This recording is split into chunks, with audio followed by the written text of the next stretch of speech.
अनंत तनुता पर मोलर चालकता, अनंत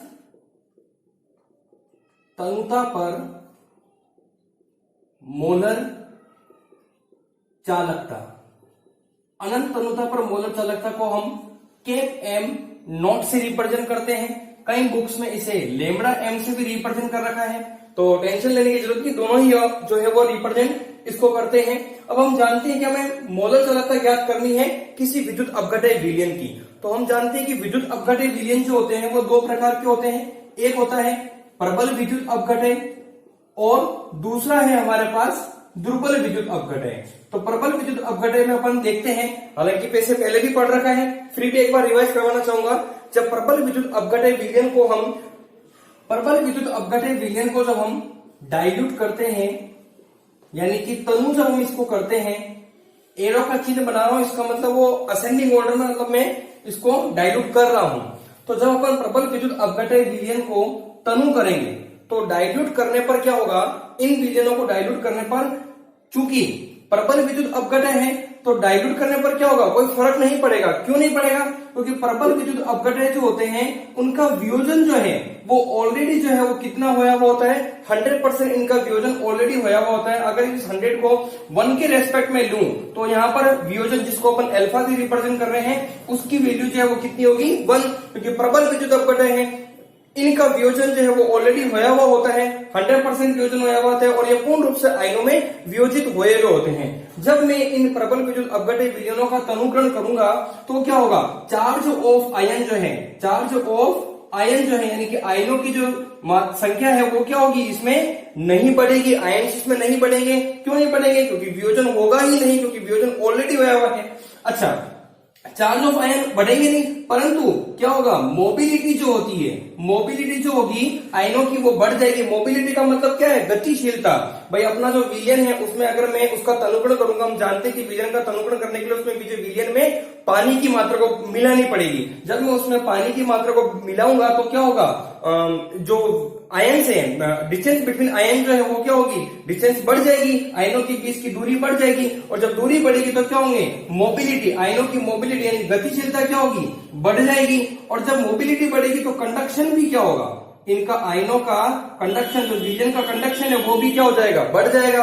अब कंडक्शन बढ़ रहा है, मोबिलिटी बढ़ रही है, परंतु चार्ज ऑफ आयन इसमें नहीं बढ़ रहे हैं, उसके बावजूद भी कंडक्शन बढ़ रहा है। तो कंडक्शन बढ़ने का कारण यही है कि भाई जो विलयन हमारा था प्रबल विद्युत अपघटय, जब मैं उसको डाइल्यूट नहीं कर रहा था, जब वो डाइल्यूट नहीं थे तो मान लिया कि उसमें उस विलयन में जो आयन है वो इतनी डिस्टेंस पर है। तो जब आयनों के बीच की डिस्टेंस कम होगी तो फोर्स ऑफ अट्रैक्शन जो है, आयनों का जो आकर्षण बल है वो क्या होगा, ज्यादा होगा। जैसे ही मैं इसका डाइल्यूशन करूंगा यानी कि तनुकरण करूंगा तो आयन्स क्या होंगे, इतनी दूरी पर आ जाएंगे। मान लेते हैं कि ये वो उनकी दूरी जो है वो इतनी बढ़ जाएगी। जब आयनों के बीच की डिस्टेंस बढ़ जाएगी तो हम जानते हैं मोबिलिटी तो बढ़ेगी ही बढ़ेगी, साथ ही साथ क्या होगा, उनमें फोर्स ऑफ अट्रैक्शन जो है वो क्या हो जाएगा, कम हो जाएगा। और जब फोर्स ऑफ अट्रैक्शन कम हो जाएगा तो क्या होगा, कंडक्शन उनका बढ़ेगा। अब कंडक्शन बढ़ेगा तो क्या होगा, अगर हम इसको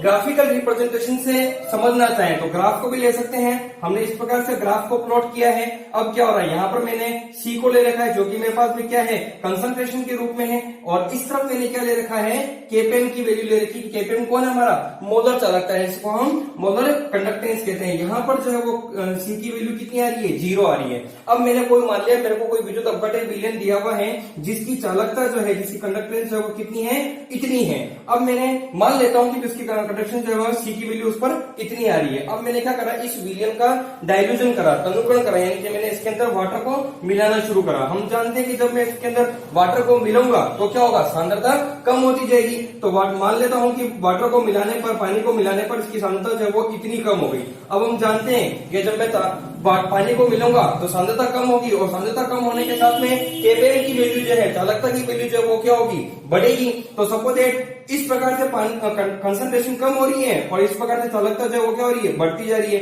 तो क्या हो रहा है, जैसे जैसे पानी मिलाता जा रहा हूं मुझे इस प्रकार से जो है वो पॉइंट मिलते जा रहे हैं और संयोगवश क्या हुआ, ये पॉइंट जो है वो हमारे क्या हुआ, एक सीधी रेखा में प्राप्त हुए हैं। तो यहाँ पर जो है मुझे क्या हुआ, एक वैल्यू मिल गई है जिसको अपन कैसे रिप्रेजेंट करते हैं, केप एम नॉट से रिप्रेजेंट करते हैं। तो प्रबल विद्युत अपघटय के लिए ग्राफिकल रिप्रेजेंटेशन करने पर मुझे ग्राफ में जो है वो इसकी केप एम नॉट की वैल्यू प्राप्त हो रही है। परंतु अगर हम इसी को दुर्बल विद्युत अपघटय के लिए लें, किसके लिए लें, अगर हम इसको दुर्बल विद्युत अपघटय के लिए लेंगे तो क्या होगा, दुर्बल विद्युत अपघटय के लिए लेने पर उसमें थोड़ा सा फर्क यह आएगा कि दुर्बल विद्युत अपघटय जो होते हैं उनका डाइल्यूशन जो है वो क्या होता है, बहुत कम होता है, यानी कि वियोजन जो होगा वो क्या होगा, उसका बहुत कम होगा।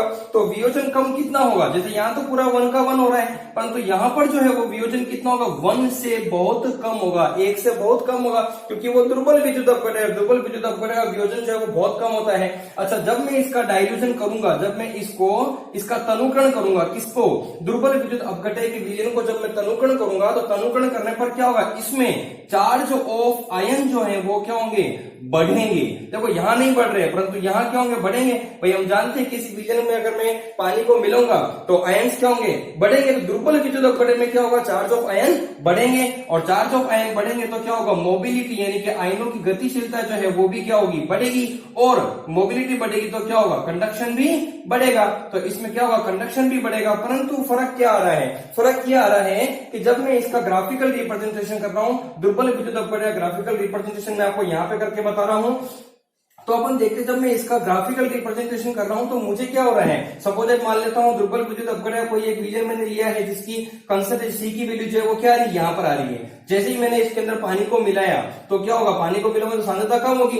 तो इसमें क्या होगा, जैसे ही मैं पानी को मिलाता जा रहा हूं तो सांद्रता जो है वो कम तो हो रही है, परंतु चालकता जो वो एकदम से बढ़ रही है, इस प्रकार से बढ़ती हुई जा रही है, और एक सीधी रेखा में यहाँ पर जो है ये जो केपीएम की वैल्यू के साथ में मतलब कांस्टेंट जो है वो वैल्यू इस प्रकार से बढ़ती हुई जा रही है। मतलब कि कोई एक सीधी रेखा नहीं आ रही, नहीं और नहीं यहाँ पर वाई एक्सिस पर जो है कोई पॉइंट मुझे प्राप्त हो रहा है जिससे मैं दुर्बल विद्युत अपघटय के लिए केपीएम की वैल्यू को ला सकूं। तो इसमें क्या हुआ, हमें कोई पॉइंट नहीं मिल रहा है, इसलिए हम क्या करते हैं, दुर्बल विद्युत अपघटय के लिए ग्राफिकल रिप्रेजेंटेशन से वैल्यू को नहीं फाइंड कर सकते, इसलिए हमने क्या करा, दुर्बल विद्युत अपघटय के लिए, मोस्टली दुर्बल विद्युत अपघटय के लिए मोलर चालकता केपीएम की नॉट की वैल्यू को फाइंड करने के लिए हमने कोलराउस के नियम का पालन किया है। तो कोलराउस के नियम को पढ़ते हैं, उससे पहले मैं आपको बताना चाहूंगा कि जैसा कि हमें प्रबल विद्युत अपघटय के लिए जो ग्राफ प्राप्त हुआ था, वो ग्राफ हमारा जो था वो इस प्रकार से था।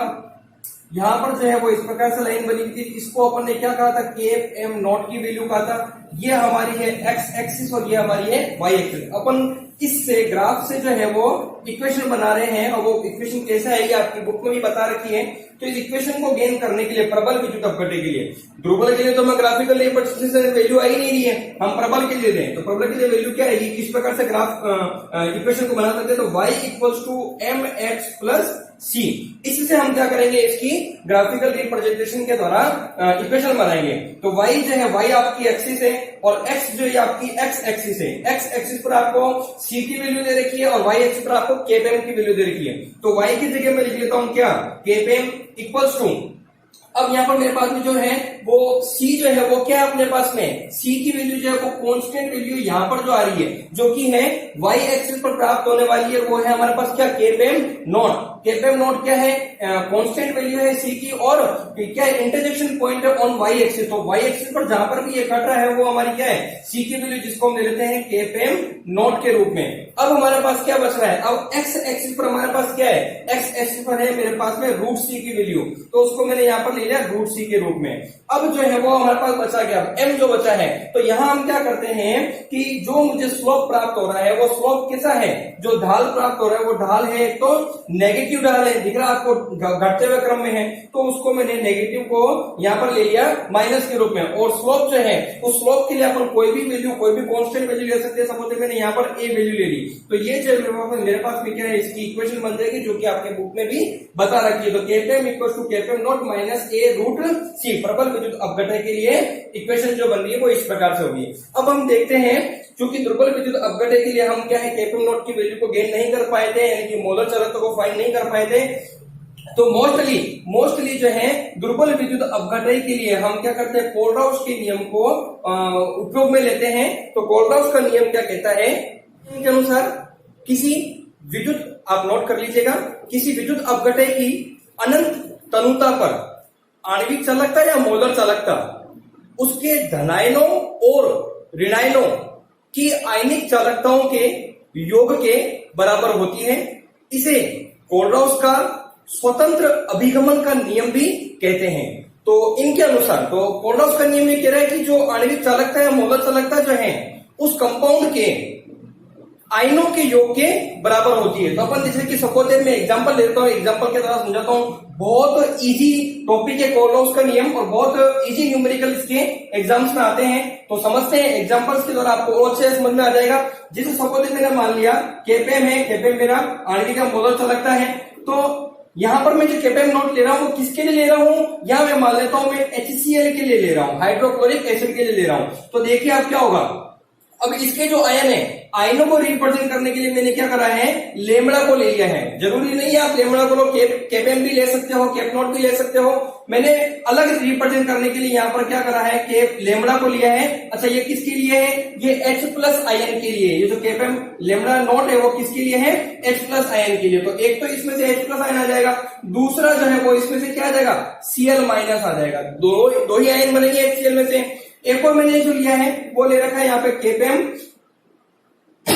केपेम नोट जो है। अब यहां मैं ले रहा हूं NH4Cl के लिए, अमोनियम क्लोराइड के लिए। तो अमोनियम क्लोराइड के जो आयन्स बनेंगे वो किस प्रकार से, तो लेमड़ा नोट यहां पर आ रहा है हमारे पास अमोनियम आयन प्लस यहाँ लेमड़ा नोट और यहाँ क्लोराइड, इस प्रकार से जो क्लोराइड आयन यहाँ पे बन रहा है। एक और ले लेते हैं अपन, केपेम नोट जो है वो किसके लिए है, H2O के लिए है। और जब हम H2O को डिसोसिएट करेंगे उसके आयनों में तो क्या बनेगा, एक तो बनेगा H+ और दूसरा बनेगा क्या, OH-। तो इस प्रकार से अपन ने क्या करा है, इन दोनों आयनों को यहाँ पर लिख लिया है। अब क्या करते हैं अपन, इन इक्वेशन को नंबर दे देते हैं 1, 2 और ये इक्वेशन नंबर 3। अब जैसा कोलराउस नियम कह रहा था, ये जो कंपाउंड है वो उसके आयनों के योग के बराबर, देख सकते हैं आप, ये कंपाउंड इसके आयनों के योग के बराबर, ये कंपाउंड इसके आयनों के योग के बराबर। अब अपन क्या करते हैं, इस इक्वेशन में इक्वेशन 2 में से एक को माइनस करके इक्वेशन 3 को जो है उसमें जोड़ देते हैं। तो क्या होगा, हमें तो वीक बेस लेना है, वीक बेस की वैल्यू लेनी है, यानी कि दुर्बल क्षार या दुर्बल अम्ल जो उनकी वैल्यू लेनी है। दुर्बल विद्युत अपघटय के लिए ही अपन इसको मोस्टली रिप्रेजेंट कर रहे हैं। तो अपन ने क्या करा, इक्वेशन 2 में से इक्वेशन -4, तो पहले अपन ये ले लेते हैं LHS को। तो LHS में इक्वेशन नंबर 2 जो क्या रही है, यहाँ पर है केपेम नोट और अमोनियम क्लोराइड। तो यहाँ मैंने लिया है अमोनियम क्लोराइड को, और माइनस किसको करना है, 1 को। यहाँ ले लिया है मैंने केपेम नोट और यहाँ पर ले रखा है किसके लिए, HCl के लिए, माइनस कर दिया। प्लस में मुझे लेना है किसको, केपेम नोट और H2O को लेना है। तो देखते हैं क्या बन रहा है। अब अमोनियम क्लोराइड के जो आयन है वो हम पहले ले लेते हैं। क्या आ रहे हैं, आ रहे हैं, वो आ रहे हैं हमारे पास में lambda ammonium ion plus lambda Cl-। इस प्रकार से अब HCl के जो आयन है वो आ रहे हैं मेरे पास नेगेटिव में, तो माइनस करते हैं लेमड़ा H+ और माइनस में लेमड़ा Cl-। और देख सकते हैं आप H2O के जो आयन है, H2O के कौन से आयन, ये वाले दोनों प्लस में आ रहे हैं। तो प्लस में ले लेते हैं अपन यहाँ पे लेमड़ा H+ और लेमड़ा OH-, ये दोनों आयन जो हमारे पास इस प्रकार से आ गए। अब आप इसमें देख सकते हैं ये जो है वो हमारे पास आ रहा है प्लस में H+, और ये आ रहा है सॉरी ये आ रहा है माइनस में और ये आ रहा है प्लस में। तो दोनों के अब यहाँ देख सकते हैं ये माइनस में ये प्लस में, इस दोनों को मैंने यहाँ पर कैंसिल कर दिया है। अब यहाँ पर जो है और ये प्लस में आ रहा है और ये माइनस में आ रहा है, तो इन दोनों को भी मैंने क्या कर दिया, यहाँ पर कैंसिल कर दिया। अब बच क्या रहा है, जो बच रहा है उसको अपन उतार लेते हैं। तो किस प्रकार से देखिए, यहाँ पर मेरे पास बच रहा है NH4+ आयन और उधर OH- आयन बच रहा है। तो यहां पर क्या करा, जब मैंने इन दोनों में से मतलब कि इक्वेशन 2 में से 1 को माइनस करके 3 को जोड़ा है, तो मेरे पास में क्या बन रहा है, ये आयन बन रहा है, जिसको हम किस रूप में ले सकते हैं, जिसको हम ले सकते हैं केपेम नोट, और यह बन रहा है अमोनियम हाइड्रोक्साइड। तो अमोनियम हाइड्रोक्साइड जो कि मेरा क्या है, जो कि है अपने पास में दुर्बल क्षार। तो देखो दुर्बल के लिए जो है वो अपन ने क्या करा है, कोलराउस के नियम को अप्लाई करने पर वो हमारे पास कोलराउस के नियम के द्वारा दुर्बल विद्युत अपघटय की वैल्यू जो है हमारे पास में आ रही है। तो इस प्रकार से जो है हम कोलराउस के नियम के द्वारा जो है वो इसकी वैल्यू को फाइंड कर सकते हैं। अब इसमें न्यूमेरिकल कैसे आते हैं, जैसे कि मैंने यहाँ पर ये एग्जाम्पल लिया है, तो आपको क्या होगा, एग्जाम में अगर कोई न्यूमेरिकल आएगा तो उसकी वैल्यू दी हुई होगी। यहाँ HCl की वैल्यू, अमोनियम क्लोराइड की वैल्यू, यहाँ पर H2O की वैल्यू, और आपको क्या करना है उसके आयनों में तोड़ना है और फिर इक्वेशन को माइनस करके वैल्यू को पुट कर देना है, और जो वैल्यू कैंसिल हो जाएगी उसको काट देना है, यानी कि बस ओनली सब्ट्रैक्शन और एडिशन करना है। उसके द्वारा हमें जो दुर्बल अपघटय जो है उनकी वैल्यू को फाइंड कर सकते हैं। वैसे क्या है, कोल्डहाउस का नियम जो है मोस्टली दुर्बल विद्युत अपघटयों के लिए यूज किया जाता है, परंतु हम इसको प्रबल के लिए भी अप्लाई कर सकते हैं और दुर्बल के लिए भी इसको अप्लाई कर सकते हैं।